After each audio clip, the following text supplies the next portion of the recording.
নমস্কার, কেমন আছেন সবাই? আশা করছি আপনারা সকলেই ভালো আছেন। আমিও ভালো আছি। আজকে নতুন একটা ব্লগে আপনাদের সকলকে স্বাগত জানাই। তো এটা হচ্ছে আজকের থেকে দুদিন আগের ভিডিও করে রেখেছিলাম, আর আজকের ভিডিওটা পুরোপুরি শুরু করলাম ঠাকুরের কাজ দিয়ে। তো অনেক দিনের ইচ্ছে ছিল আমি আমাদের বাড়ির ঠাকুর, আমার তো বিয়ের হয়েছে ওই প্রায় 2 বছর মতো হয়ে যাবে, এখনও হয়নি, 1.5 বছরে এসে ঠেকেছে আর কি। তো আগেরবারও আমি অনেক ভেবেছিলাম যে তোমাদের সাথে আমি একটু আমাদের বাড়ির কারখানার ঠাকুরগুলো আমি শেয়ার করব। তো আগেরবারও কিছু কিছু শেয়ার করেছি, ঠিক ততটা আমার মনেও নেই, এরকম নিখুঁতভাবে আমি কখনো শেয়ার করেছি বলে আমার অন্তত মনে পড়ছে না। আর এবারে সুযোগও হয়েছে, তো আমার বর এখানে মা মনসার কাজগুলো করেছে। সিজনের প্রথম যে কাজগুলো শুরু হচ্ছে, এই তো মা মনসার দিয়ে শুরু হবে, তারপর আবার বিশ্বকর্মা, তারপর আবার রয়েছে গণেশ, তো পরপর দুর্গা ঠাকুর, তারপর লক্ষ্মী, তারপর কালী পুজো, ব্যাস পরপর এবার রয়েছে। তো প্রথমে আবার মাঝখানে কিন্তু রাধাকৃষ্ণ আছে, ওই ভাদ্র মাসে জন্মাষ্টমী চলে আসছে। তো জন্মাষ্টমীর জন্য অনেক কটা রাধাকৃষ্ণও বানানো হচ্ছে, অনেক বড় সাইজের রাধাকৃষ্ণও বানানো হবে। তো সেই জন্য ভাবলাম আজকে তোমাদের সাথে একটু তুলে ধরি। আমার বর মা মনসার চোখ আঁকছে, তো আমিও সেই সময়টাতে উপস্থিত হলাম গিয়ে কারখানাতে। ও সুন্দর বসে চোখ টোক আঁকছে, আমি ভাবলাম এত সুন্দর করে নিখুঁতভাবে চোখটা আঁকছে, কেননা তোমাদের সাথে একটু তুলে ধরা যাক।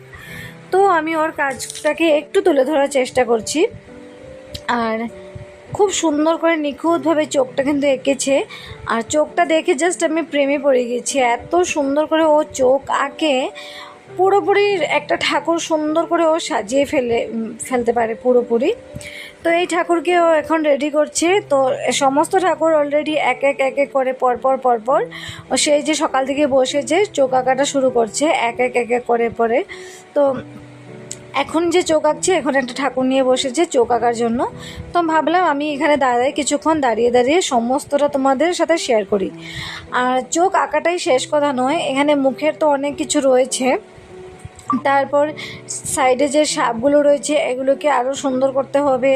মা মনসার আবার গয়নাগাঠি রয়েছে, শাড়ি টাড়ি রয়েছে, চুল টুল লাগানো হবে। আবার এখন তো শুধু চোখটা আঁকা হচ্ছে ফেব্রিক দিয়ে, চোখ আঁকা হচ্ছে, মাকে সাজানো হচ্ছে, একটু পর আবার এগুলোর উপর গ্লেজ দিতে হবে, তাহলে একটু চকচকে হবে। তো প্রথমে এগুলো আঁকাআঁকি শেষ করে তারপর উপর দিয়ে একটু গ্লেজ দিয়ে দেওয়া হয় আর কি। আর দেখুন কি সুন্দর করে মা মনসার চোখগুলো আঁকা হয়েছে, কি সুন্দর করে ত্রিনয়ন আঁকা হয়েছে, টিপ, লিপস্টিক, ভীষণ সুন্দর করে। আর চোখটা এত সুন্দর করে এঁকেছে, দেখেই মনে হচ্ছে যেন একদম মায়াবিনী মনে হচ্ছে, এতটা সুন্দর হয়েছে চোখগুলো।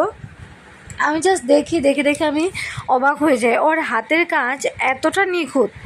তো তারপরে যে কলকার ডিজাইন করে নিচ্ছে, আর কলকার ডিজাইন এটা তো যেহেতু অনেকটা ছোটো মা মনসার মুখের যে ডিজাইনটা করা হচ্ছে, যেই কলকাটা করা হচ্ছে, তাই একটু সিম্পল করে করা হচ্ছে। একটু বড় হলে একটু কলকা টলকা এঁকে তারপর দেওয়া যেত। তো এই যে ও সমস্তটা রেডি করছে এক এক করে। আর আরও অনেক প্রচুর ঠাকুর রেডি করা হয়েছে, আমি সমস্তটাই তোমাদের সাথে শেয়ারও করব। আর আজ ওই যে আজকে হচ্ছে কি বলে, কদিন পর আছে ওই কি বলে, শ্রাবণ মাসের শেষে মনসা পূজার দিন রয়েছে, সেই কারণে মনসা নিতে আসবে, তো এর জন্য রেডি করা হচ্ছে। আর এই যে দেখুন পরপর ও বসে এক লাইন করে সমস্তটা ঠাকুরের চোখ এঁকে সাজিয়ে ও এক এক করে যাচ্ছে। তারপর একটু পরে আরেকজন এসে গ্লেজগুলো দিয়ে দেবে সুন্দর করে, তারপর ও সাপগুলোতে রং করে নেবে। এমনিতে তো সাইডে সুন্দর করে রং করা রয়েছে, এগুলোকে আর একটু সুন্দর করতে হবে, ফেড করতে হবে।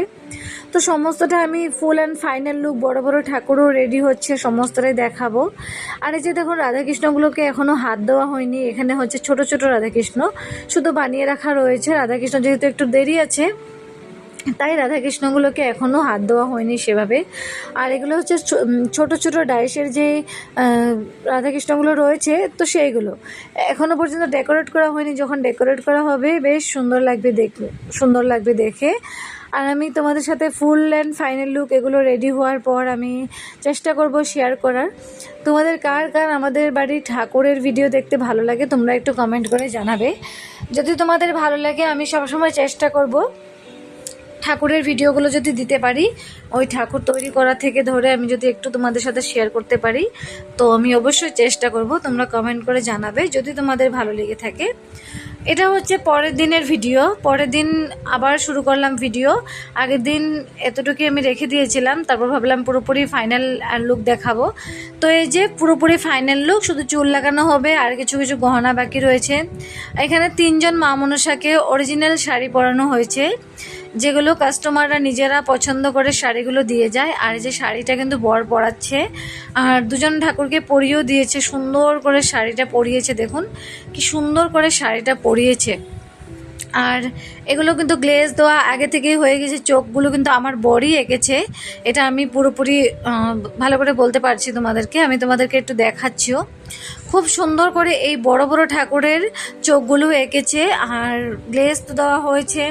আর এইজন ঠাকুরের তো ওই যে নেভি ব্লু কালারের, নেভি ব্লু নয়, এটা শুধু ব্লু স্কাই ব্লু হবে। তো এই কালারের ব্লাউজ তো পরানো রয়েছে, এবার শুধু শাড়িটা পরাবে এই যে। আর এখানে দেখুন আরেকজন ঠাকুরের শাড়ি দিয়ে গিয়েছে কাস্টমার, রাখা রয়েছে, শুধু পরাবে। আর এই যে দেখুন একজন, ওনাকেও কিন্তু অরিজিনাল শাড়ি পরানো হবে। আর ইনি একজন সবথেকে বড় ঠাকুর আছে এবারের। তো দেখুন আমার মনে হচ্ছে নিচে যে বেহুলা লক্ষিন্দর হবে, সাইডে চন্দ্রধর হবে আর চন্দ্রধর বণিক হবে, আর এইজন হচ্ছে মা মনসা। আমার যেটা যতটুকু মনে হচ্ছে, আমি ঠিক জানি না, আমি জিজ্ঞেস করিনি, মনে হচ্ছে বেহুলা লক্ষিন্দর হবে ওপাশের 2জন। আর এই যে এই শাড়িটা হলো বেনারসি সিল্ক শাড়ি, একজন কাস্টমার দিয়ে গিয়েছে, এবার এটাই পরানো হচ্ছে। তো এবারে এরকম করে ঠাকুর সমস্তটা রেডি করা হচ্ছে। আর আমি চলে এসেছি সন্ধেবেলা, এবার আমি এদের জন্য জলখাবার করব।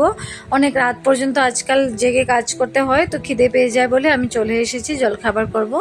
তো জলখাবারে আজকে আমি ভাবছি চিড়ের পোলাও করব, একটু ভারী খাওয়া হবে, একটু খিদেও পাবে না।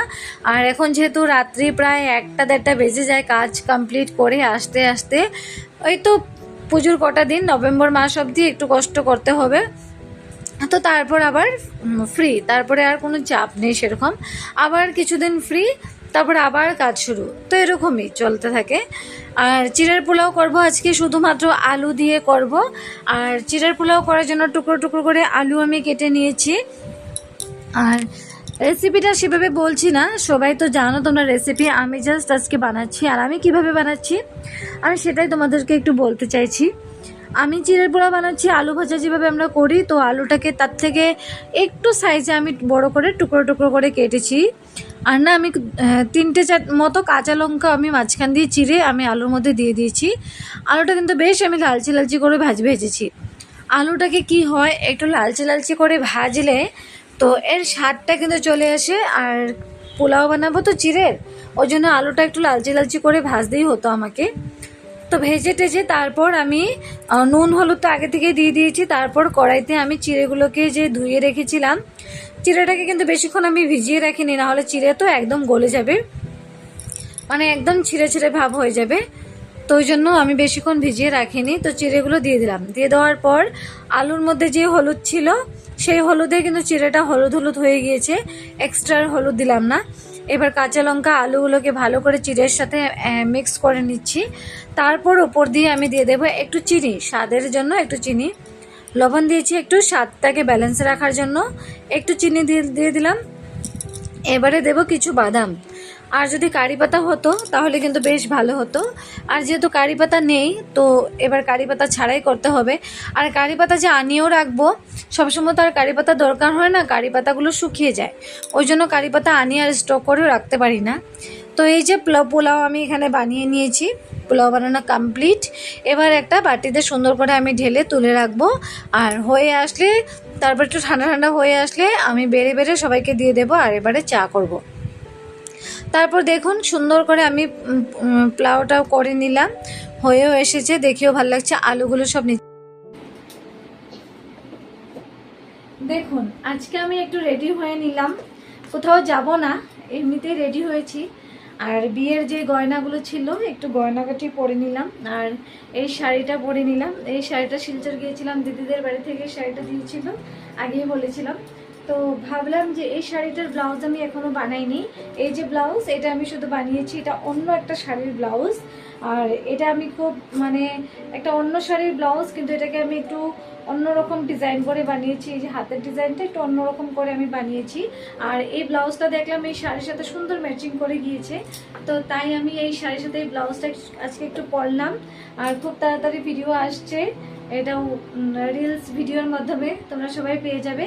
আর এই যে ব্লাউজের ডিজাইনটা, পেছন ডিজাইনটা, এই যে দেখুন দেখুন, এটা হচ্ছে পিছনে যে ডিজাইনটা, এই হচ্ছে ডিজাইনটা। তো এমনিতেই জাস্ট একটু সেজে গুজে নিলাম, কেমন লাগছে একটু কমেন্ট করে জানাবেন। আর খুব তাড়াতাড়ি আসছে রিল ভিডিওর মাধ্যমে। আর দেখুন শাড়িটা পরে না এত ভালো লাগছে, খুব সফট শাড়িটা। আর সবসময় তো পরি না, তাই আজকে ভাবলাম একটু শাড়িটা পরি, একটু সাজগোজ করি, দেখি কটা ভিডিও শ্যুট করতে পারি। আর টাইম হাতে বেশি নেই, তো করলাম। আর এই যে দেখুন কি ভালো লাগছে আমার শাড়িটা পরে, আমার নিজেকেই এত ভালো লাগছে শাড়িটা পরে। অ্যাকচুয়ালি সবসময় তো শাড়িটা পরি না, তোমরা কিন্তু ফুল লুকটা আমার দেখতে পাচ্ছ না। ফুল লুকটা দেখতে হলে শর্ট ভিডিওর মাধ্যমে দেখতে পাবে ফুল লুকটা। আর আসলে এই শাড়িটা সত্যি খুবই সুন্দর, এই যে বেশ সুন্দর লাগছে। জামাইবাবু নিজে পছন্দ করে আমার জন্য এই শাড়িটা নিয়েছে, তো আমি পরে নিলাম। চলুন টাটা।